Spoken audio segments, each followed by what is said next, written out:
So you have a few days before exam, maybe even a few hours, but you've barely studied anything. So you do the most obvious thing, right? You try to read everything as many times as possible and hope that it will eventually stick. Maybe it will, maybe it won't. There's so much uncertainty around cramming, and it makes me wonder why a lot of students resort to it even when they aren't under examination pressure. And I've come to realize that it is because we don't know any better. So I'm here to change that today. But before I can provide a solution, I need you to understand why it is important that we throw away cramming completely. Okay, so the thing about cramming is that you can study for like 6 hours only for it to walk into exam and remember nothing. And contrary to popular opinion, it is not because of you lack focus or you're not smart enough or you're not disciplined enough. It's just because our brain is not wired to engage in that kind of learning. Reading is not the same thing as remembering. Most of us know this, but we never actually take the right steps to transform our studying. Brain is something completely different from what you are doing to actually lock information in. And funny enough, you already know what that something different is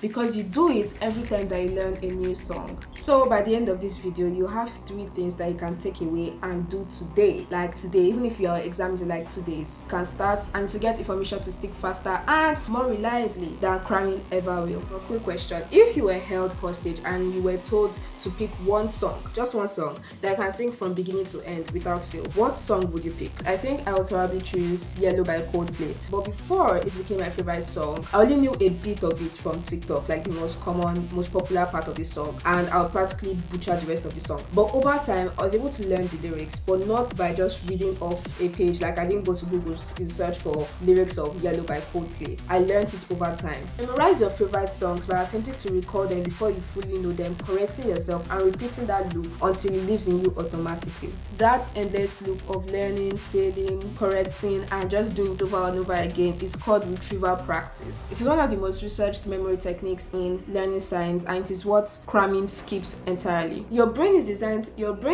to remember things it has been forced to repeat, retrieve, and connect. That is exactly what music does. So how can we carry these music learning principles into how we study, especially during high-stakes situations like exam season? The triple P's framework. When you hear a song that you like for the first time, you try to sing along even though you don't completely know the words. You notice little things like the fact that the chorus changes the 3rd time or certain words are repeated. In that moment, you are actively hunting for a pattern. That way, you aren't learning the song blindly, already primed your brain beforehand. Studying is like that. So take a generic quiz online related to the topic that you are covering, or even just write out a few questions that you think may come out in the exam. You will likely get the answers wrong, but you have to be okay with that because the point is just to attempt them. This ensures that you hunt for specific answers while studying instead of just passively absorbing words. It cuts your study session in half and makes sure that information actually sticks because you are now on a search mission. Random concepts no longer float around in your head because now they are connected to a question that you either got right or wrong before you even started studying. So just take 5 minutes before you start going through your lecture slides or your notes because 5 minutes is all it takes to activate your brain before a session. Now the first P was all about making sure that your study sessions are short and strategic, but this P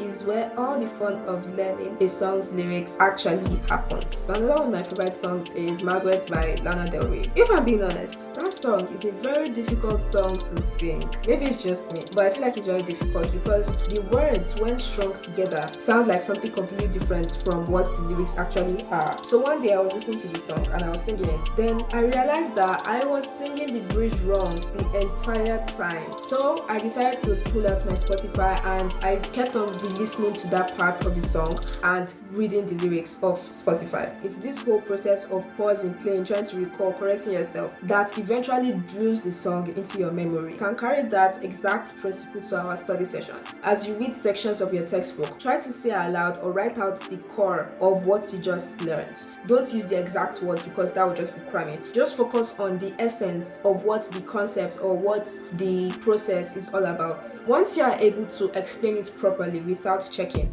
move on to the next section because like I said, we are in a tight examination season right now. We don't have time to dwell on things. So rereading is putting the song in the background while you clean your room. It is on and you can technically hear it, but nothing is sticking. While practice testing is you actively trying to sing the song from memory. Only one of them trains your brain. This replaces the part of cramming where you read the same page 4 times and still don't feel confident. You do it until it stops feeling like effort. And a bonus is that as you advance in what you're studying, you can easily make connections between each section. I know that some of you may be thinking that, okay, Shimiri, I already know how to do all these things. I already know the right study strategies. But when it comes down to it, I always end up getting stressed and cramming. And I understand, because the real reason why cramming keeps on winning is because panic beats logic most times. So when exam season hits and you have like 6 topics to cover and only 3 days left, your brain is not looking for the most optimal strategies. It reaches for the strategy that looks like progress. Your eyes move across the page and you can recall some aspects of what you've studied.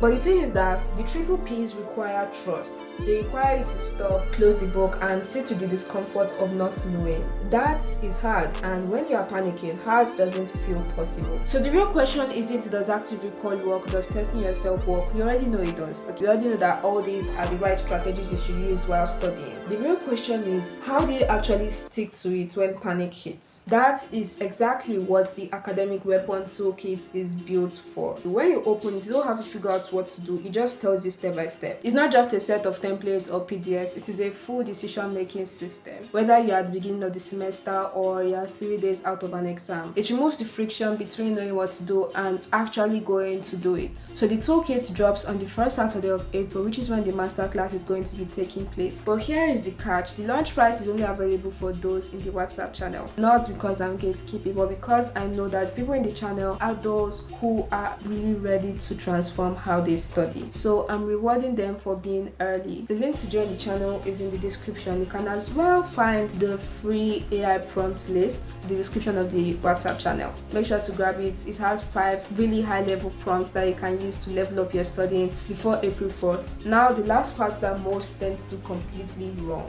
past questions. I will describe past questions as all your topics in a playlist on shuffle, because that is when you truly know a song, when you get no context, no warm-up whatsoever, yet you still know every single word and beat. Past questions force you to answer questions that combine 2 ideas from topics that you study separately, making it the final test of whether you know something or you just recognize it. In exam season specifically, do not only answer questions on topics you just finished, mix them across topics, put your brain on shuffle, because the exam will do exactly that. Even just answering like 10 past questions the day before an exam will do way more for your memory than just rereading for about an hour. The randomness is the training. But here's the part that most students misunderstand. It's not about answering past questions because you have to. You need to make sure that you're measuring your growth for every topic. You get a question wrong, instead of just pushing it aside, actually try to figure out why you got it wrong. Where was your thinking wrong? Where did you misunderstand certain parts? And make sure that you don't make that same mistake again. If you get the question right, ask yourself, did I genuinely know the answer to the question, or was it just guesswork? Because being able to reflect on your learning is one of the biggest skills that can put you ahead of 90% of students. So always remember, before you decide to panic read for an exam, ask yourself, what is the best way that I can cover the triple P's in my studying right now? Having this pattern of thinking will not only elevate the quality of your study sessions, but also reduce time significantly. So your very simple assignment for today: before you open your textbook and start learning that new topic, answer like 3 questions on it. Just do P1 tonight. That is all. Very simple assignment. So let me know in the comments what your favorite song is and what parts of the triple P's resonated with you the most. But if you're new here, hi, I'm Shemi, and this is Shemi Do to Locker, community for the young and ambitious people who want to move from aspiring to actually achieving their goals. So subscribe so that you don't miss the masterclass and future videos on academics, mindset, productivity, and skills. As always, the link to the WhatsApp community is in the description and the pinned comment. Make sure to join so that you can get the free AI prompt list and exclusive first access to the weapon toolkit when it drops on April 4th. If you haven't watched last week's video on how to use AI correctly while studying, that is your next step, okay? Understanding comes before remembering every single time. I'll see you in 2 weeks for the masterclass. Class dismissed.